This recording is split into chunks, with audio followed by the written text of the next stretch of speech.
E se Abraão o tratasse apenas como um escravo, ele simplesmente teria dado uma ordem: vai, busca.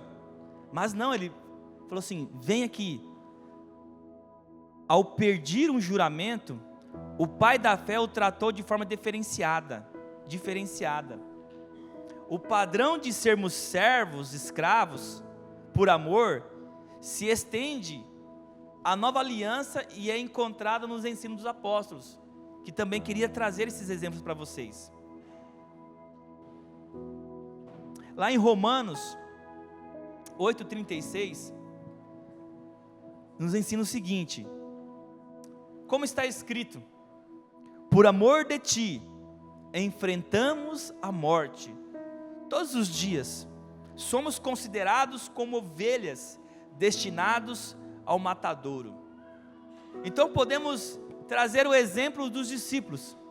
Irmãos, aqueles homens, eles foram chamados por Cristo, foram buscados entre a sociedade judaica, homens improváveis, e foram inseridos à comunhão de Jesus, para que eles pudessem ser preparados para começar um projeto, ou para dar sequência a um projeto. E esse projeto era qual? Levar a palavra a toda criatura. Então ali nós nos deparamos com homens cheios de falhas, e Jesus deixou bem claro para eles que a vida que eles viveriam ali diante daquele ministério seria de grande provação, e que eles iriam perecer diante da morte por amor a Cristo. E somente o apóstolo João que sairia livre da morte, da perseguição, e morreria naturalmente. E aqueles homens, quando ouviram isso, eles desistiram da caminhada? Sim ou não?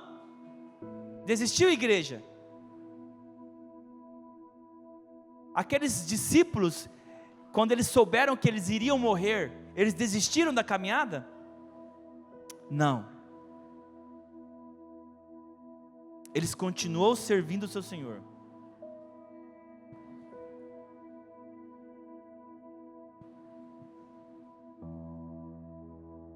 Outro exemplo interessante é os cristãos que foram mortos nas arenas do Coliseu, como cantou o louvor aqui atrás. O imperador Nero, para fazer festa, começaram a perseguir os cristãos e levá-los para o Coliseu, fazendo festa com aquelas vidas, levando eles a lutarem contra leões, ou seja, para que ali os romanos pudessem se alegrar diante daquela carnificina. E em nenhum momento eles negaram o seu Senhor, em nenhum momento eles retrocederam, voltaram para trás. O que eu estou expressando para vocês aqui é a questão de ser servo por amor. Esses homens, eles amaram ao seu Senhor ao ponto de ir para a morte. E um exemplo também que eu queria compartilhar com vocês é acerca dos irmãos moráveis. Esses irmãos contam uma história que 2 deles soube que numa ilha existia muitos escravos.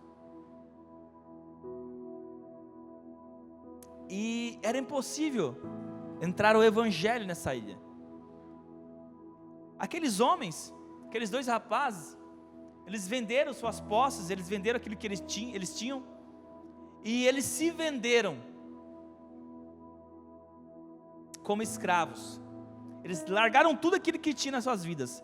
Eles foram lá e eles se colocaram na condição de escravos para adentrarem naquela ilha, para pregar o evangelho.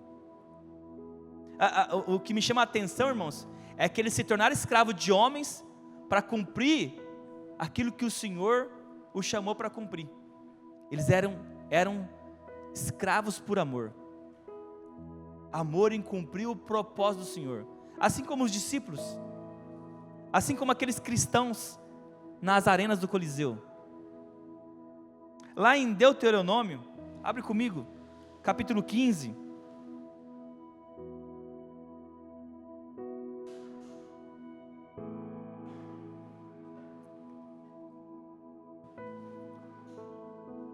Capítulo 15, verso 16. Diz o seguinte a palavra: mas se o seu escravo lhe disser que não quer deixá-lo, porque ama você, ama o seu senhor e a sua família, e não tem falta de nada, então apanhe o furador e fure a orelha dele contra a porta, e ele se tornará seu escravo para o resto da vida. Faça o mesmo com a sua escrava. Então o texto diz que a decisão dele permanecer escravo era devido ao amor. Por amor, aquele homem se colocou na posição de ter a sua orelha furada. Mas o que gera esta resposta de amor? O versículo acima usa a expressão e não tem falta de nada. Aquele servo não tinha falta de nada. Ele tinha tudo diante do seu senhor. Qualquer bondade que o servo manifestasse para com o seu senhor não era mais que a sua obrigação. Mas por outro lado, o senhor tinha nenhuma obrigação de tratar aquele servo bem. Mas quando assim fazia, a resposta do coração daquele servo era de não sair debaixo daquela servidão. Aí eu pergunto, como que o Senhor te tratou?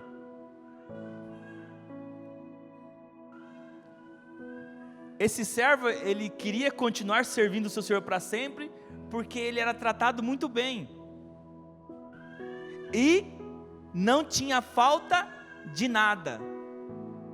O Senhor, Ele tem tudo para a tua vida. Ele tem tudo. A Bíblia fala assim que as bênçãos espirituais estão nas regiões celestiais em Cristo. Todas as bênçãos estão em sua vida. Todas. Sabe por quê? Todas elas estão em sua vida? Porque Cristo está em sua vida. Só que muitas das vezes o nosso posicionamento é o que falta. Esse servo, ele serviu o seu senhor porque não lhe faltava nada. Semelhantemente, o que nos leva a amarmos ao Senhor é o entendimento do seu amor por nós. Quando entendemos o quanto Ele nos ama, somos constrangidos. E isso é uma resposta de amor. Eu espero que nessa noite você possa entender que o Senhor já fez tudo por você. Tudo. Tudo, irmãos. E você quer sair livre? Ou você quer ter a orelha furada? Lá em 2 Coríntios, capítulo 5, verso 14, diz o seguinte: pois o amor de Cristo nos constrange, julgando nós isto. Como que vamos poder julgar isto? Um morreu por todos. Jesus, ele morreu por todos. Logo todos morreram. E ele morreu por todos, para que os que vivem não vivem mais para si mesmo, mas para aquele que por eles morreu e ressuscitou. Preste atenção, vou ler mais uma vez. Pois o amor de Cristo nos constrange, julgando nós isto. Como? Um morreu por todos, logo todos morreram. E ele morreu por todos, para que os que vivem, ou seja, nós vivamos em Cristo, para que os que vivem não vivam mais para si mesmo, mas para aquele que por eles morreu e ressuscitou. Precisamos viver para Cristo, irmãos. Precisamos viver para Cristo. Só que, se nós olharmos para uma totalidade, não estou falando de toda a igreja. Quando nós olhamos para a igreja, nós vemos que está faltando alguma coisa. Somos igreja em células, certo? Não igreja com células. Somos uma igreja em células. Somos uma igreja que está totalizada em torno de 1000 membros. Irmãos, quando vai fazer uma reunião, é 180 pessoas de liderança.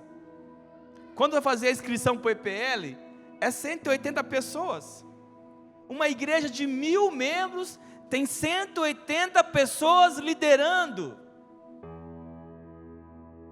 Cadê o amor dos irmãos? Cadê os servos das orelhas furadas? Aonde está? O servo por amor. Aonde está?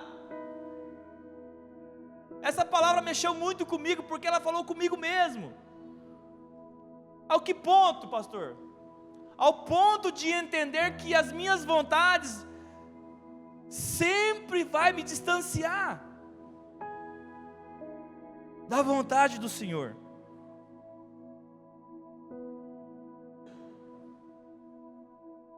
Vou citar para vocês alguns versículos que tem falado muito comigo, e eu quero trazer clareza para vocês. Lá em Mateus 22, o Senhor estava dialogando com os fariseus, e os fariseus queriam provar Jesus. Vamos abrir lá. Mateus 22. Mateus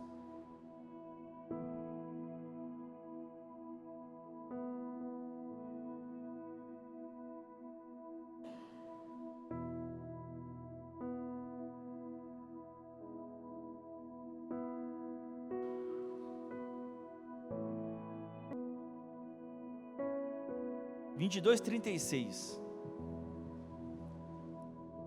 Os fariseus perguntou para Jesus: Mestre, qual é o grande mandamento na lei?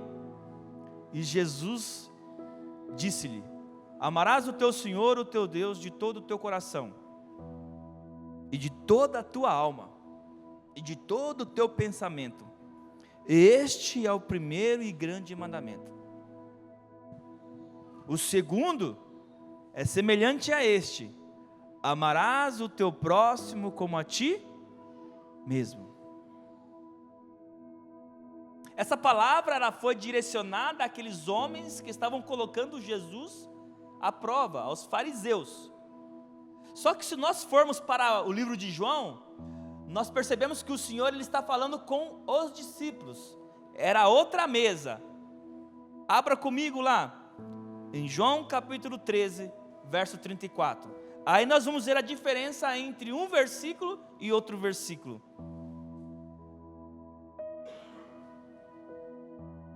Ali o Senhor estava dando uma resposta acerca dos mandamentos. Aqui o Senhor está dando uma resposta acerca de discipulado. João capítulo 3, verso 34, diz o seguinte: 13:34, diz o seguinte: um novo mandamento vos dou, que vos ameis uns aos outros. Mas não é como a si mesmo, percebe? Que vos ameis uns aos outros, como eu vos amei a vós, que também vós uns aos outros vos ameis. Nisto todos conhecerão que sois meus discípulos, se vos amardes uns aos outros. A única forma de nós amarmos uns aos outros é como Cristo amou a nós mesmos, como Cristo te amou. E qual foi a forma que Cristo nos amou? Qual que é a resposta, igreja? Indo para a cruz, se sacrificando. Continuando, ó, João capítulo 15, verso 9. João capítulo 15, verso 9, diz o seguinte: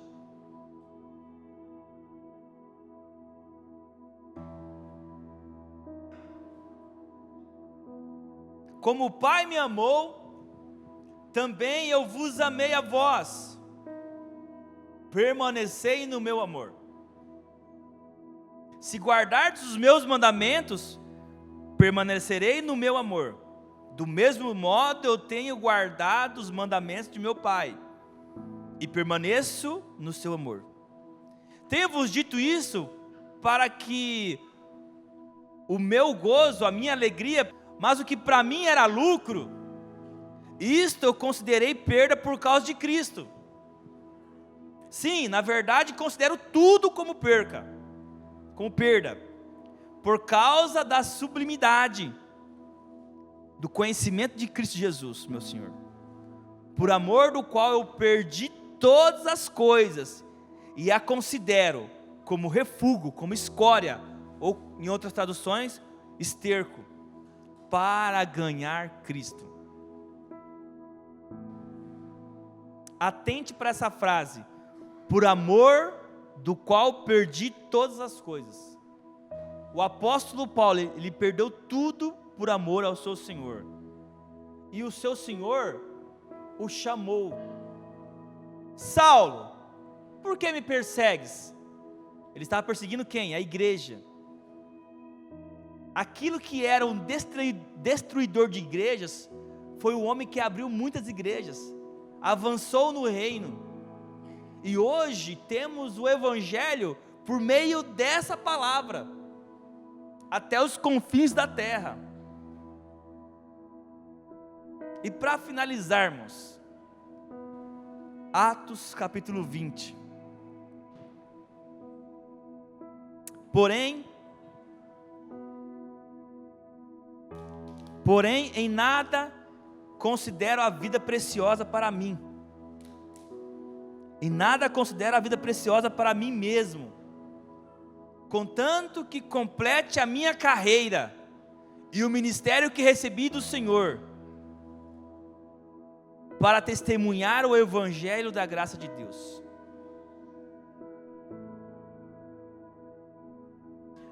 Algo que vem na minha memória é um exemplo do apóstolo Pedro. O apóstolo Pedro, ele era um homem muito estranho, mas que deixou um grande exemplo para nós, de transformação, e essa transformação é por amor. Quando Jesus estava posto para ser entregue, que no caso Judas estava pronto a entregar Jesus, e Judas beijou Jesus, e aqueles soldados o segurou, o prendeu, a Bíblia fala assim que o apóstolo Pedro pega a espada e arranca a orelha de Malco, de um dos guardas. Aí eu pergunto, irmãos, Pedro queria defender Jesus? Sim ou não? Não. Em nenhum momento Pedro estava pensando em Jesus, ele estava pensando nele mesmo. Quando ele se deparou com aquela situação ali, aquele conflito, ele pegou aquela espada e arrancou a orelha de Malco. E Jesus falou assim: Pedro, guarda essa espada, cara. Você não entendeu que se eu quisesse aqui, legiões de anjos vinham me servir? E eu entendo que Pedro realmente estava pensando nele, é porque o Senhor Jesus falou para ele. Porque antes disso, Pedro falou assim: Senhor, se for possível eu morro contigo. E Jesus falou assim: Pedro, você nem sabe o que está falando, cara. Antes que o galo canta 3 vezes, você me negará. E está falando que vai morrer por mim? E aí em seguida Pedro arranca a orelha de Malco. E aí quando Jesus estava sendo interrogado no Sinédrio, Pedro estava negando Jesus diante da sociedade judaica. Eu não conheço esse homem, longe de mim. Quem? Não. Por 3 vezes ele nega. E ali diante daquele braseiro, Pedro nega Jesus. E o galo canta.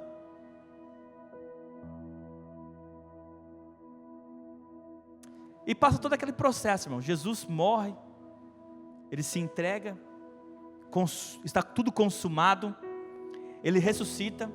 Aí vai Maria Madalena e Maria, para poder ver o túmulo de Jesus. Chega lá e encontra o anjo. E o anjo fala o seguinte: ó, aquele que vocês iam buscar aqui, não está mais não. Fala o seguinte, vai lá, fala para Pedro e para os discípulos, que ele vai ter com eles. Aí chegou Maria Madalena, para os discípulos, assim, ó, nós vimos um homem lá, e o homem falou para mim assim, que Jesus não está mais lá não, e que ele vai, Pedro, se encontrar com você. Imagina como é que ficou o homem. Irmãos, Pedro ouvindo isso, sabe qual foi a atitude dele? Vou pescar. Sabendo que o Senhor tinha ressuscitado, sabendo que aquelas mulheres testemunharam que lá ele já não estava mais, ele falou: vou pescar. É assim o que acontece com nós hoje. Sabemos a verdade, sabemos o que precisamos fazer, e sabe o que nós falamos? Vou pescar, vou voltar para trás.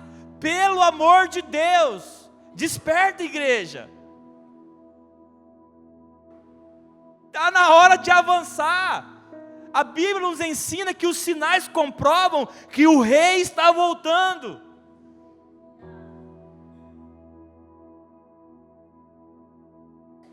E aí Pedro foi pescar, irmãos.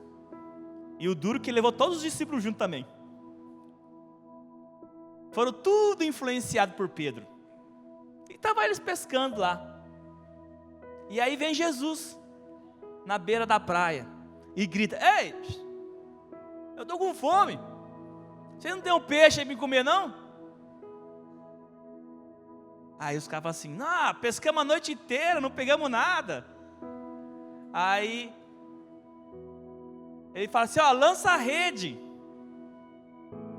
Mas não pegamos, lança a rede. Lançaram a rede. Aí João falou assim: Pedro, você não está conhecendo esse cara não, cara? Esse cara é Jesus. Pedro estava pelado, irmão, nu. E aí, na hora que ele entendeu que era Jesus, a Bíblia fala assim, que ele pulou dentro do mar. Irmão, mas ele não pulou para ir em direção a Jesus. Ele pulou para correr de Jesus. O homem era problema.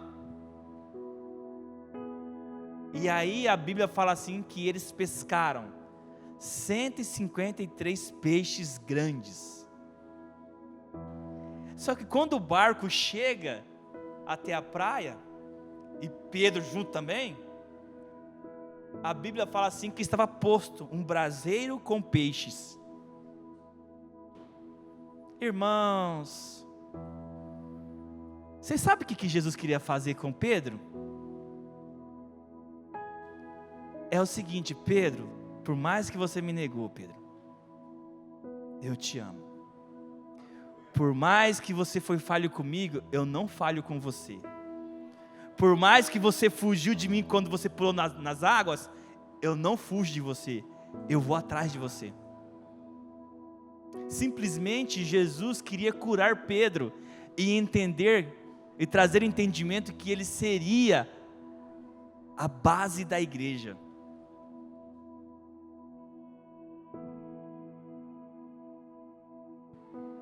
O amor de Cristo constrangeu a vida de Pedro, porque ele poderia ter desistido, mas Pedro se colocou na condição de ouvi-lo.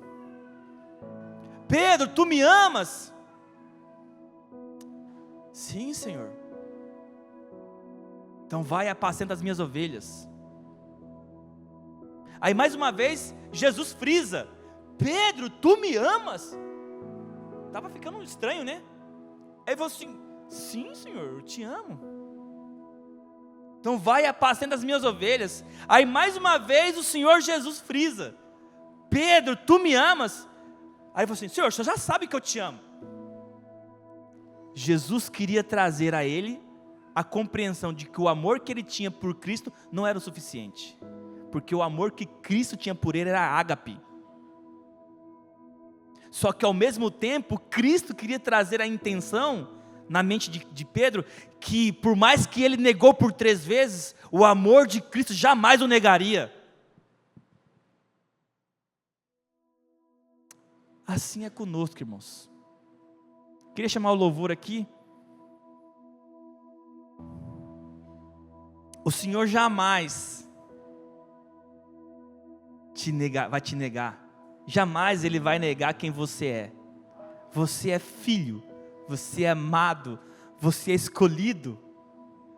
Você foi conduzido a viver aquilo que Ele tem para a sua vida. Se coloca de pé. Eu peço que você abra o teu coração para entender essa palavra. Vai ter as células. Se você não entendeu aqui, vai na célula. Lá vai ser resumidíssimo. Não é, Edir? Se a palavra for extensa, quase 2 horas, pode ter certeza que lá em 30 minutos você vai entender. Viva em comunhão. Faça assim como o Senhor Jesus fez. Foi atrás dos discípulos. Vá você atrás de uma célula. Busque isso. Eu gostaria de orar com vocês. Feche seus olhos.